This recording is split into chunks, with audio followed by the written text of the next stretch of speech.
आदाब, मैं मीडिया के सीमांचल बुलेटिन में आपका स्वागत है। मैं हूं आपके साथ अरीबा खान। पुणे रजिस्ट्री ऑफिस के रजिस्ट्रार उर्मिलेश कुमार सिंह के पुणे स्थित सरकारी आवास पर विजिलेंस की छापेमारी हुई है। प्रारंभिक जांच में आय से 1.25 करोड़ रुपए अधिक संपत्ति का मामला सामने आया है। इसी आलोक में 12 सदस्यीय निगरानी टीम ने छापेमारी की और 4,27,300 रुपए नकद के अलावा करीब 5 भारी जेवरात बरामद हुए हैं। इतना ही नहीं, रजिस्ट्रार के घर से 6 अलग अलग बैंकों की पासबुक सहित 2 एटीएम कार्ड भी बरामद हुए। इसके अतिरिक्त करीब 8 से 10 इन्वेस्टमेंट पेपर भी मिले हैं। निगरानी विभाग के डीएसपी अरुण पासवान ने बताया कि पटना के ठिकाने से भारी मात्रा में पैसे और गहने बरामद किए गए हैं। निगरानी विभाग की छापेमारी में 4 डीएसपी विजिलेंस के अलावा 3 इंस्पेक्टर और अन्य सदस्य शामिल रहे। निगरानी थाना कांड संख्या 6/22 दिनांक 22/2/22 इनके विरुद्ध जो प्रारंभिक जांच हुआ है पीसी एक्ट के तहत, जिसमें 1.25 करोड़ रुपया का इन पर आय से अधिक संपत्ति का कांड दर्ज हुआ है, उसी आलोक में आज इनके 2 ठिकाने पर, एक पटना में इनके आवास पर और दूसरे इनके यहाँ सरकारी आवास, अभी जाएंगे फिर ऑफिस में।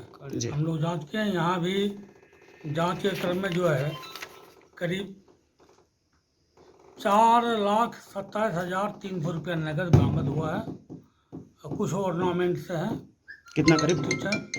ऑर्नामेंट से भी तब हम लोग नहीं अनुमानित किए हैं, लेकिन लगता है कि 4-5 भर होगा ही।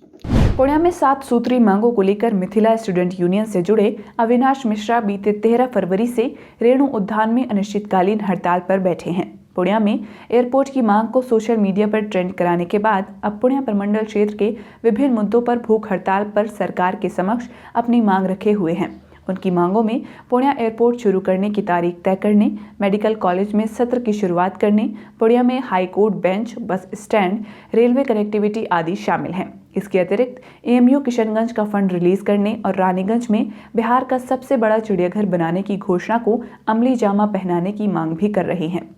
मिथिला स्टूडेंट यूनियन ने साफ तौर पर कहा है कि हड़ताल तभी खत्म करेंगे जब सूबे के उप मुख्यमंत्री तारकिशोर प्रसाद खुद अनशन स्थल पर पहुंचकर उनसे मिलेंगे और उनकी मांगों को पूरा करने का भरोसा दिलाएंगे। हम 13 तारीख से भूख हड़ताल पर हैं। 8 दिन पहले ही जिला प्रशासन को इसकी सूचना दे दी है। मुद्दा हमारा है कि पूर्णिया एयरपोर्ट 7 साल से सिर्फ घोषणा में है, हर साल चुनाव में सामने आ जाता है। उस पर तिथि निर्धारित हो कि वो कब चालू होगा। पूर्णिया मेडिकल कॉलेज बन के तैयार है। पिछले सत्र में स्वास्थ्य मंत्री जी ने कहा था कि 21-22 सेशन में मेडिकल कॉलेज में दाखिला और इलाज शुरू होगा, वो क्यों नहीं हो पाया। सैकड़ों छात्र सीट एग्ज़ाम निकाल करके 1-2 नंबर के लिए चूँकि एमबीबीएस में सीट नहीं था। अगर यहाँ ये मेडिकल कॉलेज चालू रहता तो उन छात्रों का भविष्य आज बर्बाद नहीं होता, 1 साल बर्बाद नहीं होता। वो हो गया। तीसरा हमारा मांग है कि हाईकोर्ट बेंच हो पूर्णिया में। चौथा है, पूर्णिया में अभी तक बस स्टैंड नहीं है, बस स्टैंड ढंग का हो। रेलवे कनेक्टिविटी में हमेशा कभी भी ट्रेन हमको यहाँ से डायरेक्ट नहीं मिला देश के 5 महानगर से जुड़ने का। उसके बाद हमारा एएमयू जो पड़ोस का ज़िला है, हमारे प्रमंडल का ज़िला है, उसको फंड रिलीज नहीं हो रहा है। वहाँ से भी हमारे छात्र साथी कॉन्टैक्ट में हैं। चिड़ियाघर रानीगंज में 3 बार घोषणा हो चुकी है कि प्रदेश का सबसे बड़ा चिड़ियाघर बनाएंगे, वो उस पर बात नहीं हो रही है।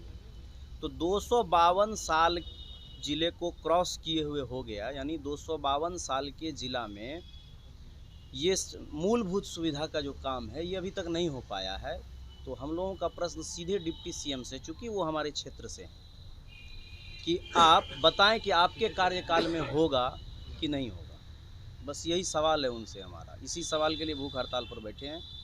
उनका जब जवाब आ जाएगा उसके बाद हम लोग अनशन तोड़ने पर विचार करेंगे।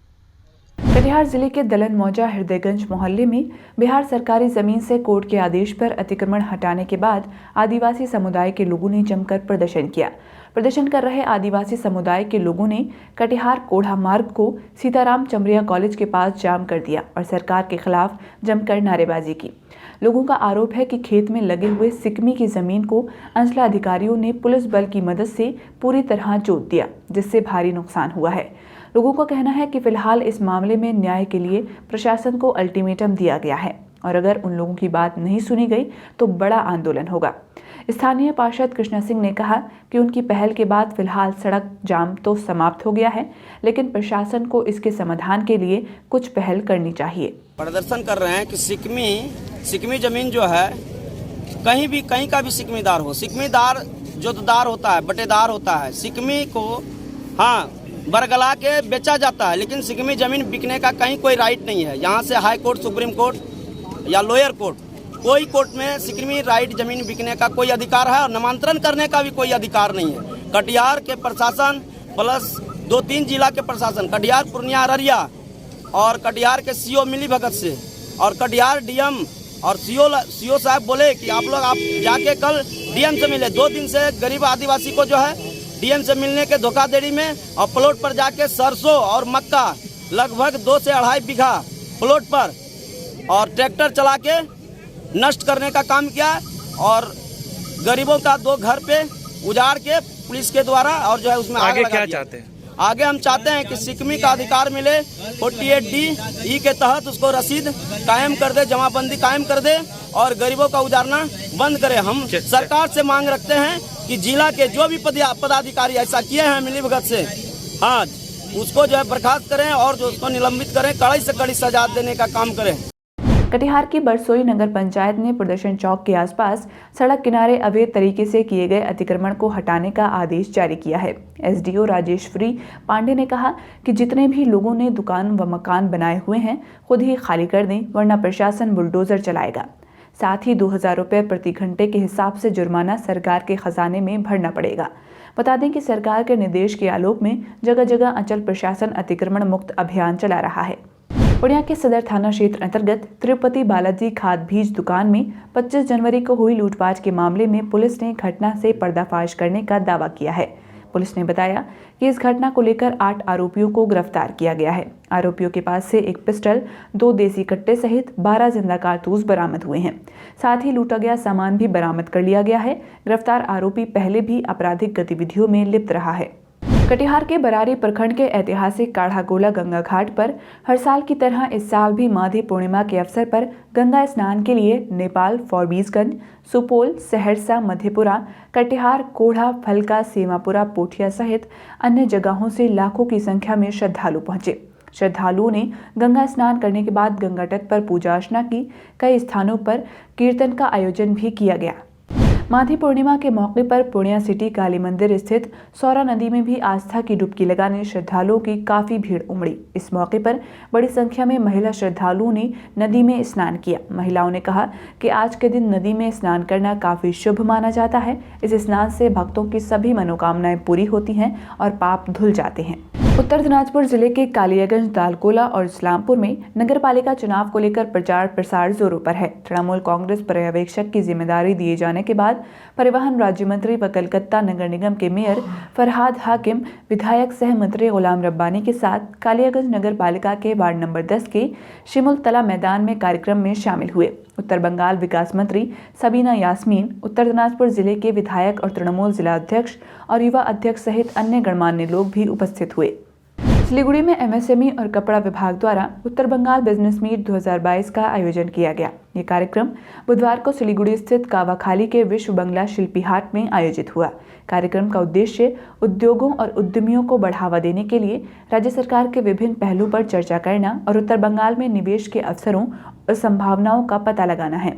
इस मीट में भूमि, बिजली, श्रम, पीसीबी आदि विभागों से संबंधित जिला स्तर के अधिकारियों ने हेल्प डेस्क खोल रखा था ताकि लोगों की जिज्ञासाओं को शांत किया जा सके। इस कार्यक्रम का फोकस क्षेत्र एमएसएमई, कपड़ा, बागवानी और खाद्य प्रसंस्करण, पर्यटन, पशु संसाधन विकास सहित डेयरी और तकनीकी प्रशिक्षण और कौशल हैं। आज के लिए इतना ही। सीमांचल की बड़ी खबरों को और विस्तार से पढ़ने के लिए आप हमारी वेबसाइट mymedia.in पर भी जा सकते हैं। आज आपके बीच इन खबरों को लाने वाले हमारे साथी हैं महराज खान, सैयद शादाब, तहसीन अली और रविंद्र यादव।